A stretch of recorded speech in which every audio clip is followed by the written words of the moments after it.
Hello, everyone, and welcome back for another college basketball spotlight here on the channel. Today, joined with us is Penn State Nittany Lion John Harrar. And John, first, just want to say thanks again for staying with us here in Happy Valley. I mean, I was just as thrilled as everyone else when we found out that we were getting the king of Delco County back again for another season. So, first off, how was your weekend, man, and how you been? It was good, a good weekend. Sad football loss, but it Yeah, was a good weekend. I'm doing great. I'm feel good. My body's ready to play with some Big Ten bigs, ready yeah, to get after it a little bit. yes, sir. And how's your year going so far, man? This is your last year here in Penn State, right? It's good. Yeah, I'm getting my master's in organizational leadership through SMEAL. So getting after in the classroom and then going to practice. Got a good schedule going. Yes, sir. Love to hear that. So we'll get right into it. Starting off, I did the same thing with Ryan in the last episode. In this episode, I'm going to start off with you. What are you looking forward to most this year? Um, I would say just playing with fans again. Like last year was kind of Yeah. ridiculous. Like in open gym, it was kind of like playing pickup at the IM. No one's rooting for you, It can get a little hectic out there and you feel kind of lost. Like the fans really keep you engaged and I don't know, it's awesome to have people cheer for you. So I miss that the most. I'm excited to get people Yeah. back in the BJC. Yeah. I mean, like my freshman year, my first experience in BJC was like that sold out crowd for like the Minnesota game, and that was That was electric. awesome. Yeah. Yeah, it was a And lot like of my fun. my favorite game freshman year was when we rushed the court for the Maryland win. That game was awesome too. Oh yeah, they were ranked like fourth, I think, right? Yeah, something like that. Yeah. But That was moving on, the biggest like buzz around the team and like everyone's hyped and just like in general happy about or just like curious is about the new head coach, Micah Shrewsberry. So I want to ask you, like, since this is like first head coach position in like he's in a tough position getting into the Big Ten gauntlet already. And like you as a player have now seen like three different coaches in your time at Penn State. So like what's the biggest trait that Shrewsberry has that will make the team successful this year? Yeah, I would just say his past experience. I mean, he's coached under dudes that really know the game.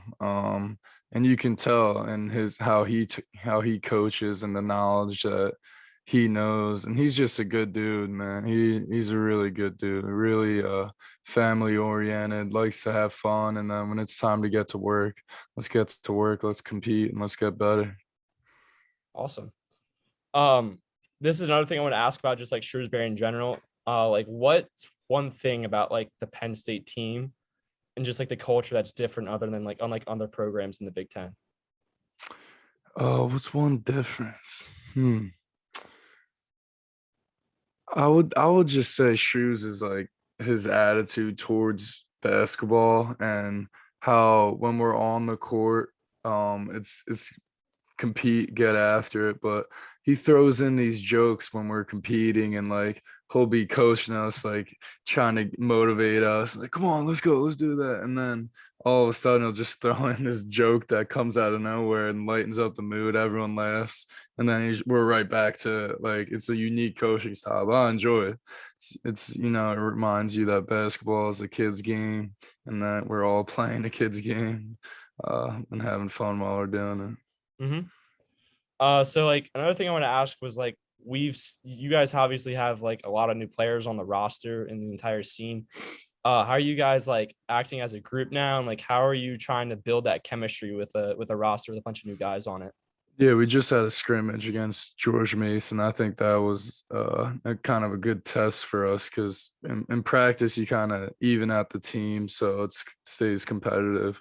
But we kind of threw out our starting five and our rotation to kind of see how we would flow. And I think being out there the first 10 minutes, it was kind of feeling each other out. But once we played together and went throughout that scrimmage, you can tell that we were kind of clicking. We were kind of getting in the flow of how we're going to play for this season. Mm-hmm. And in terms of like those new guys that are either transfers or younger guys, who's someone that like people may not know that they should keep their eye out for? Yeah, for sure. I think people know about Greg Lee and Jalen Pickett.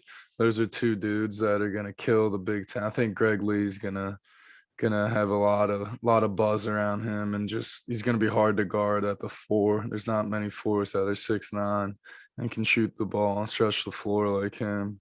And then Jalen Pickett is just he's a smart basketball player, high basketball IQ. Can really use a ball screen to his advantage and make the right read. And Dalian Johnson, I know a couple of people know him. He was the Massachusetts Gatorade Player of the Year, but he's been hot. If he shoots the ball, I'm expecting it to go in. He's been really hot during practice and the scrimmage.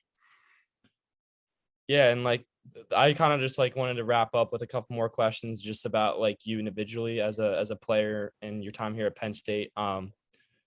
This is a question I also asked Ryan. I just like hearing how like players want to like work on their game. And like last year, I think you got your career high 17 points, which was definitely like a huge staple for you. But like what's one thing as an individual player that you want to improve on this season and like you're looking to change most to like shape and lead this team? Yeah, I really worked on my ball handling just to be more of a threat from in the 5-out set when I'm going to get in like dribble handoffs and with my teammates, maybe just to keep and feel more confident to pass after. And then I want to shoot the corner three or pick and pop when I'm playing a huge dude like Kofi Coburn who wants to, stay in the paint, or Zach Edey, the big fella from Purdue. Those dudes want to stay in the paint. They want to rebound because they're 7 foot, whatever. So if I can stay in the corner and space the floor for my team, giving the open lane and not having Kofi contest every shot, I think that would help the team moving forward. Yeah, for sure. And then my final question for you today is what's your up to this point, what is your favorite Penn State basketball memory? Yeah, you kind of mentioned it, but it was that Minnesota game. Um, we when we won the NIT, that was a lot of fun. We had uh 10,000 people in Madison Square Garden doing the "We Are" chant, which was insane. It was the loudest I think I've ever heard a basketball game during the middle of the game too. We were playing. Like I can remember calling out a ball screen coverage and no one hearing me because the Penn State like Nittany Nations just screaming "We Are" Penn State. It was awesome. But having the BJC packed was one thing we never did. And that Minnesota Saturday game, we did it. And there was like a lot of hype between Lamar and Oturu. So I think that got some students in there. But just to have everyone's support, and we ended up winning. It was a great game, competitive. I don't know. You kind of do it for the community. You do it for the fans. What makes you follow Penn State hoops instead of like Duke or Kentucky? Me individually? Yeah. Well, since I'm like a student here and then like I went to my first so like coming to Penn State, my team was Villanova. Yeah. And Okay. like ever since I came here, I was just like, why not follow them? And like my freshman year, like we were great with Lamar Stevens and like it was fun going to the games. I remember I went to my first game. It was like after the loss and we lost to Minnesota in football. And I went to your game and with a couple of friends and we sat front row. I think it was against Wagner. Yeah. And Okay. I just like went to the games after that. And like my friends would always show up super early, get like the front row spot across from the bench. And it was just like electric. Like it was so cool that freshman year, like seeing the stadium like slowly build up with fans as you guys kept getting better and better and winning games. And like I was just disappointed that you guys didn't get the chance to play in March Madness because I think you would have been a great sleeper team in that March Madness last year or Yeah. 2 years ago. No doubt. Are you from that Nova area? I'm from Lancaster County, so like Okay. Amish country. Yeah. Gotcha. Yep. Very cool. Well, yeah, that's basically everything for the show today, John. Thank you so much for joining. That will conclude this edition of the college basketball player spotlight here on the channel. Thanks again, John, for your time and good luck this season. I'm looking forward to watching the team this year. Yeah. Thank you. Enjoyed it, Austin. Take care.